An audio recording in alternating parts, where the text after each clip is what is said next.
Well, this is absolutely amazing, friends. It's Blog Talk Radio here on the K Factor, where I am your host, Dr. Deb Carlin, and the K Factor is where K equals kindness. The factors are all the things that lead to it.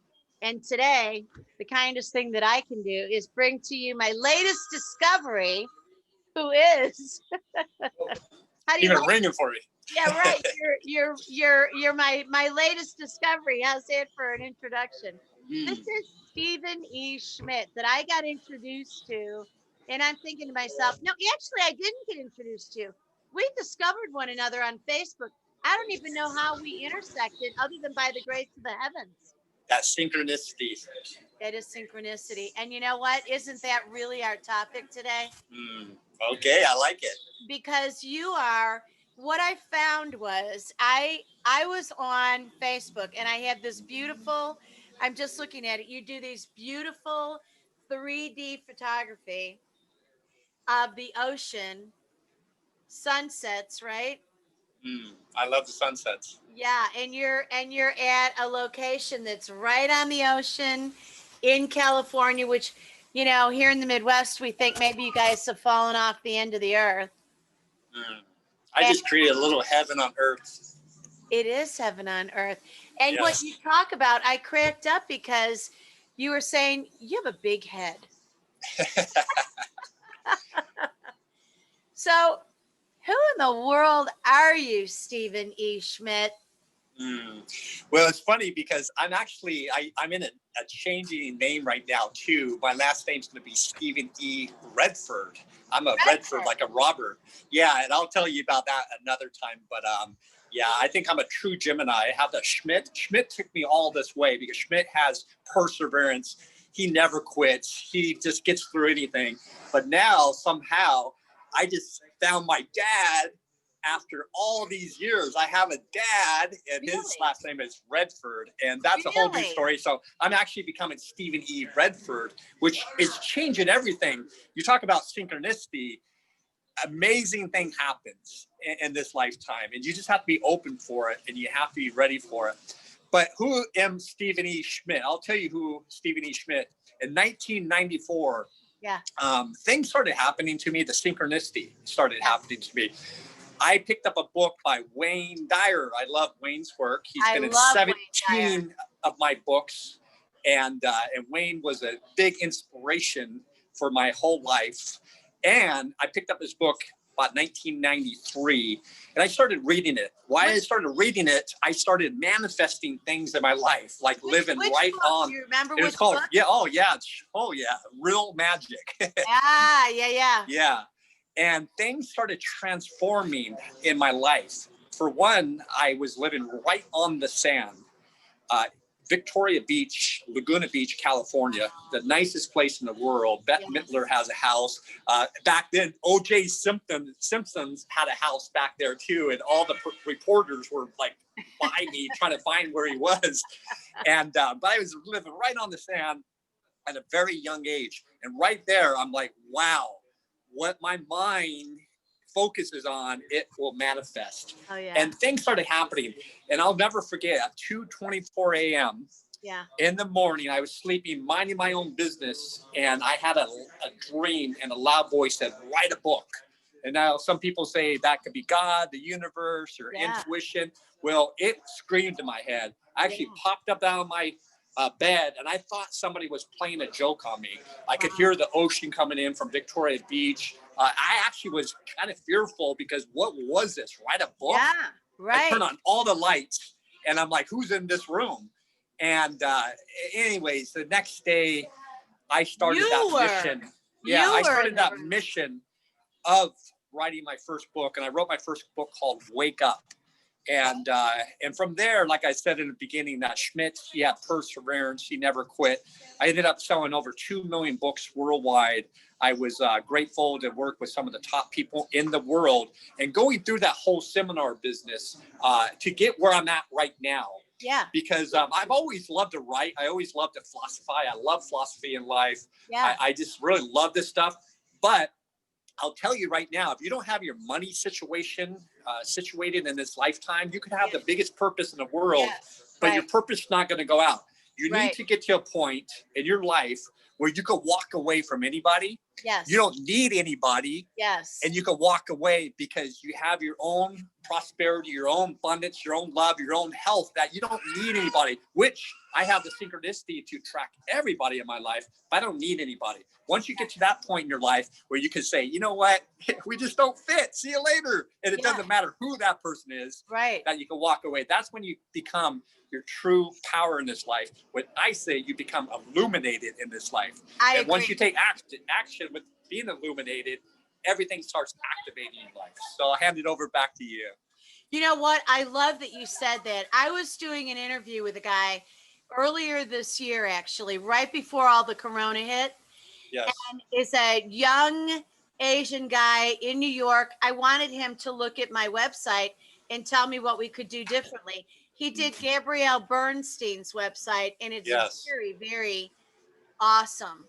And we started talking about well-being, and he said to me in this conversation, what do you think the absolute foundation of well-being is? And I said, well, a lot of people say exercise, a lot of people say diet, a lot of people say it's your spirituality. It's your money. If you don't have your financial reality, okay? I mean, you can have too much money for yourself, or you can be really depleted. It doesn't matter what the dollar amount is. Well, it does, but it's your attitude and what you're doing to attract it, use it smart, retain it, grow it. Because there are people who have got tremendous money, but they think they're broke. Yes. Yeah, you got it. Trapped, right? You got it. The people that say money's not important, that's a bunch of BS. Really, if you don't have your money situated, you're not going to do the things that you really love. You're going to be working for somebody. You're going to go to a job that you don't want to do. And again, you don't need to hoard money. You don't need $1 billion.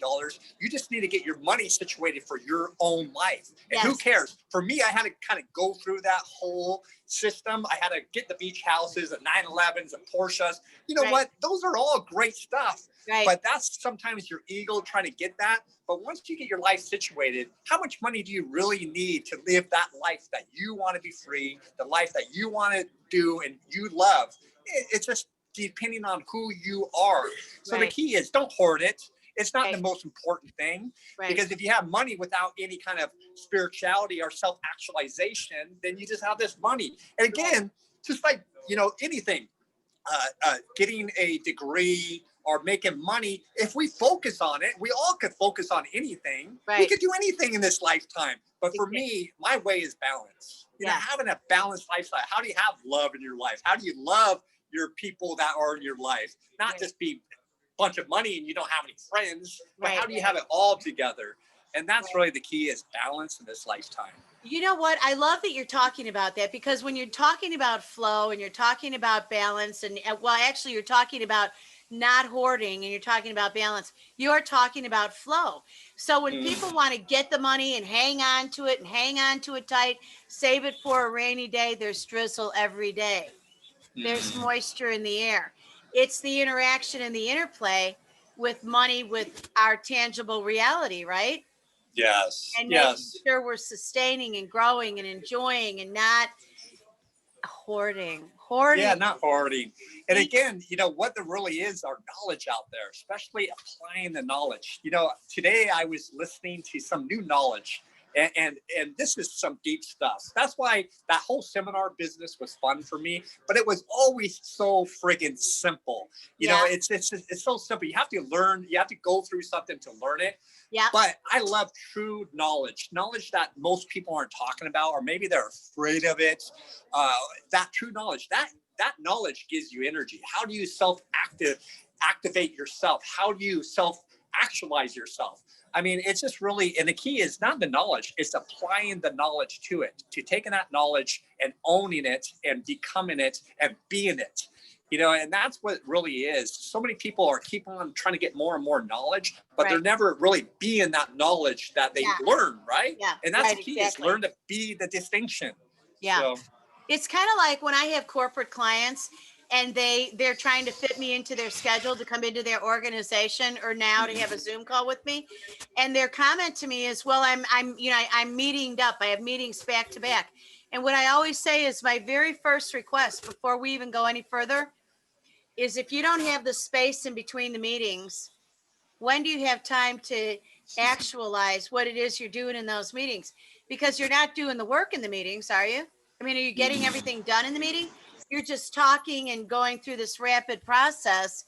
You're really hoarding conversation. Well, and beyond that too, when somebody's too busy, guess what? You're off balance. If you haven't got your life together to not be so busy, because if you're too busy, you're trying to do everything, right? The best thing is cooperation and collaboration, right? Get other people, hire an assistant, do what you're good at. But once you get too busy, it's off balance. So when somebody's too busy, I always say that because I've been there. When you're too busy, you're running around, guess what? You're going to be off balance and you're going to lose everything. Being balanced is the key. And that's why I love to meditate. I like going inwards. But meditation alone, if we meditate all the time, we're negating this life. You know, and once we meditate and get those thoughts in our head, we have to take it and put it out to the physical world and then be balanced in the physical world. Exactly. So, you know, what I've started doing is, and I'm at my best if I can start my morning with meditations, using some of the devices that I have that are going to adjust my frequency, synchronize my mind and my heart. And then by the time I'm arising from the bed, I'm in a dimension where I'm going to actualize what it is I've put into motion. And then the world comes at me during the day. So that's fine. I'm going to practice intermittently what it is I need to do during the day. It's like eating lunch, you know? Yeah, and that's so true too. And you know, now I kind of look forward to things that kind of push my buttons because it really doesn't happen much in my life. I am really living a life that I'm manifesting. Synchronicity, abundance, joy, happiness is happening all the time. But sometimes you'll get something that hits you and you go, whoa, that kind of shook my energy. And then I go, woohoo, guess what? I get to work on it. And I just want to share this because probably about, I don't know, 4 or 5 months ago, that happened. Like something hit me and it kind of like disturbed me. I'm like, woo. And I felt like, oh wow, this energy. So I stopped everything. I walked outside. I'm a big component of grounding. So I took my shoes off. I got in some grass. I just held onto a tree. And it was so cool because this happened like instantly. I held onto a tree and I got back to that energy. I go, what made me feel that energy? I kind of feel like I got hit in the stomach. My energy kind of got stuck away. And then my mind instantly went back to about 3rd grade. And I was in an office with the principal and I got in a fight. And then my mom appeared. She's in the office. This is a true story. She's in the office and the principal's yelling at me. And she's suspending me for 3 days. No way. And then I went to my mind and I said, you know what, little Stevie, it's okay. Take a 3-day vacation. Everything's fine. I looked at my mom. She wasn't mad at me. I got in a fight. Who cares? And I go, it's all okay. You're okay, little Stevie. I love you. And then I felt that energy come back in. But I'm like, cool, man. I got some junk out of me. Because believe me, everything that we go through stores in the database, in the brain, and it stores in the body. And we're living in a mental consciousness. The consciousness is not in the brain. I did a book just recently called Wake Up, The Happy Brain with Bruce Lipton, Joe Dispenza, Dr. Patrick Porter, Dr. Paul from Quantum University, all of the best. And everybody talked about happy brain. For what I know in this lifetime, that the consciousness that we're in, this mental consciousness, which is this hologram out here, or simulation, the consciousness is outside time and space. It's outside. This body is just a vehicle to get through this component of this consciousness that we're activating. And then our brain activates what's in our storage in our subconscious mind. What's in there is activating and showing what's in your reality, like your TV screen or this computer screen all day long. So I always look at, if there's stuff in you, it's still there, and you're going to still have that stuff appear until you get rid of it, you delete it, and then have back to that place of love, joy, happiness, prosperity. And it goes deeper in that too. But once you get that, is if you're not having good relationships or money challenges, it's just the storage in that database. You just have wrong information. There's errors, mathematical errors. Yep. You say 2 + 2 is 5. It's not. That's why you're creating poverty in your life, or not having enough money, or bad relationships. You need to go in there and change it. 2 + 2 anywhere in the world is 4. So it's kind of fun once, I don't know, I kind of love digging deep into this stuff and living the life that we all deserve to live. We all deserve, all of us on this planet, to live a great life. And, it's just, I've traveled the world, everywhere in the world, and I meet great people all over the world. And they're just like me. They have love in their heart, and they're good people. Who's Absolutely. the bad people in this lifetime? It's the people that running this, this whole program, this whole matrix that's benefiting them. Most people are happy people. They want to be happy. They want to be kind. Absolutely. Right. Yeah. So, that's the key. It's wrong information. It was wrong information right when you were born, even before you were born. All the information your mom was coming in. It's wrong information. Do you want to hear something really interesting? When I work with couples, I ask the women, tell me about how conceivement of this child went. What was the circumstance? Because couples will come in, they'll be taught, they don't come in. I'm doing a house call or a Zoom or something, and they're having problems, with their kids. Every single time, the conditions under which that child was conceived is crystal clear in the woman's mind. Every single time, right? And it's a complete influence. So when people say, oh, no, we love all our kids the same. No, you don't. Yeah. There's you don't. You were so ticked off at your husband, or there was this agony in your heart, or whatever it was. So, Stephen, I got to ask you, because you are so fabulous in terms of your energy and your knowledge and your sharing of your experiences. But when people are listening to this, I'm going to bet you that they're going, yeah, I get it. It makes so much sense. It's intuitive. It's intellectual. I'm feeling it, So like it's an easy, honest buy-in and acceptance. But then they're sitting there going, but how do I start it? How do I get in there? If it's 2 + 2 = 4, how do I know where the equation is in there? How do I access it? What's my steps?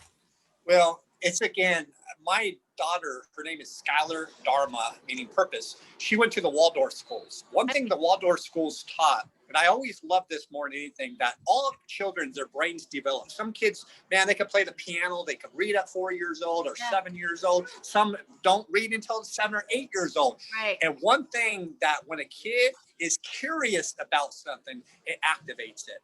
And so you have to want it. You have to be curious. I'm just like even a professional Michael Jordan basketball player. We all know that he played more basketball than anybody else. The hockey guy, Wayne Gretzky.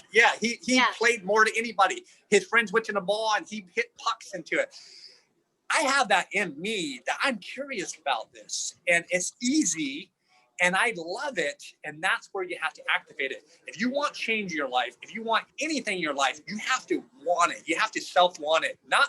It doesn't matter. And that's where I'm out of the whole trying to change people or trying to, hey, I got the answers. Come and listen to me, because that doesn't work. It doesn't. I don't care if people change or not, because I can't change them. But if they're ready to change and they want to hear the knowledge, that's when it happens. So they have to self-activate and have that curiosity to change them from within.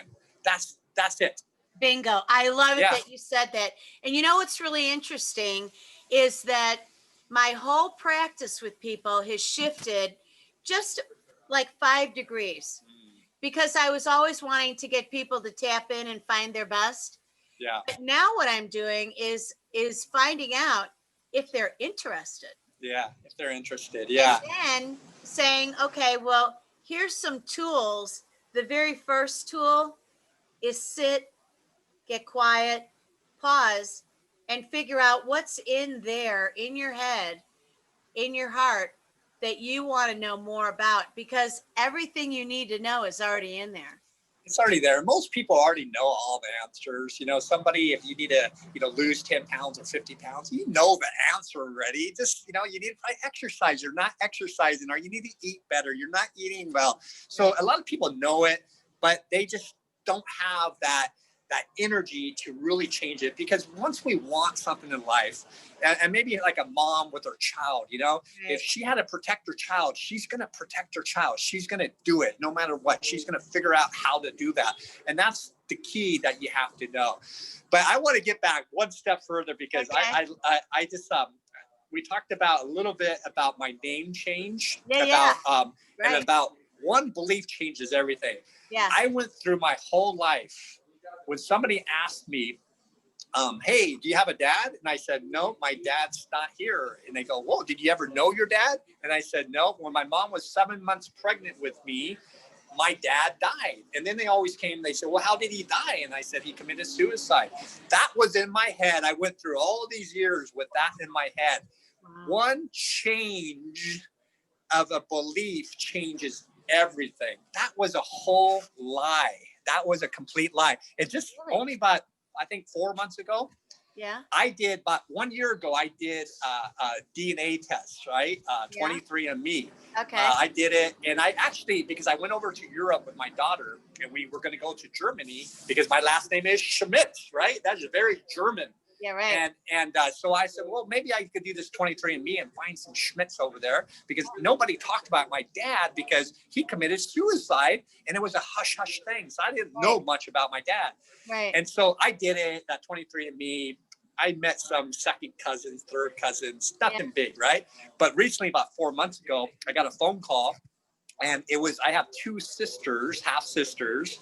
One is, anyways, I have two sisters. Did you discover her through they one of the sisters bought my dad and her sister 23andMe for like Christmas present, right? Really? And they found me. They found me because I was already went in the system. I didn't find them because they weren't in the system. And then they found me. So I just recently met my father, and he's a wonderful guy. He created toys all his life. And you know the Frisbee, his team created the Frisbee and the glow in dark Frisbee. So he created a wonderful guy. He just turned 80. We had a party for him in Temecula, California. I rented a house called the Zen House. It was a big house, and it was so much fun. Anyways, I'll send you over the video. I got it. He came down to Monarch Beach, the resort I'm always at, and I have a video on that. But anyways, I had this whole change in my life. So I've never been a Schmitt. I'm a Redford. And now it's like I'm walking into this whole new life of having a dad, having a great dad, because the dad of Schmitt, it was my brothers and sisters' dad, but he wasn't my dad. Okay. It was a whole story that, I didn't share. His life? It goes on, and we would have to talk another 20 minutes, right. but he did take his life. That Schmitt did take his life. He committed suicide. He was my brothers and sisters' dad, but he wasn't my dad. So I have this. So now you have your dad. I have a dad after all these years. So one complete change changed my whole perspective. So that just shows if that's true or not, right? Yeah. So if you have this information, one change could wholly change your whole entire life. Yes. Everything. Yeah. So that's why I say scrutinize what's in that laboratory, what's in that brain, and find out what is the calculations of not working. What is it? And are you doing the same thing over and over? Like I have a friend that he wants to change. He's telling me he wants to change. And I said, well, remember as a kid, you watched like a movie, and you had nightmares because it maybe was a horror movie, right? I said, the stuff you're studying right now is kind of like that. You're going to reactivate that horror movie all the time. So if you want change, you need to stop studying the same thing you've been studying for all those years, because you're going to have the nightmares over and over again. So this is fabulous. So, we came on here and agreed that we would be on. I booked an hour and we agreed that we'd be on for 30 minutes, but I'm only going to let you go if you promise to come back. Yeah, let's do that. I would love it. And it's fun just talking. I've always love to philosophize. And I think I got to a place in my life that, now when I hear other people out there, maybe they have a big name, and I'm like, well, that's okay, but I don't agree with half of the stuff they're saying. And it's, again, self-activating yourself. Yeah. And for me, man, I was one of the guys in the past of writing a lot of people's coattails. I did my book series. I sold over 2 million books with Deepak Chopra, Wayne Dyer, Anthony Robbins, you name it, anybody from The Secret. I worked with all of them because I was smart enough to find a way to make those guys money. If anybody's in that marketplace, right, if you learn to make them money, guess what? They're inviting you to their houses and your friends, you're one of them. They're never so going to the key is, they're never going to let you go. No, they will let you go if you're not making them money anymore. Because yeah, right. If a lot of those type of people. Right. But once you remove that and you start working with true self-actualized people that are here purposefully on the planet to help change the planet in a better way. And that's what I think I shared a little bit with Dr. Patrick Porter with Brain Tap. He and I are doing right now with the Illuminated Ones, the top people all over the world coming into one group. And we're all sharing, all purposeful people all over the world called the Illuminated Ones. So it's very powerful. But yes, I would love to go on and talk a little bit more and share more. That sounds great. So hang with me. I'm going to close out our show here, but I want you to stick around for a minute. Okay, sounds good. Friends, I am thrilled to have had Stephen here today. And what I'm going to do is I'm going to say ta for him and I. And as I typically do with my guests, is I ask them to stick around with me a little bit.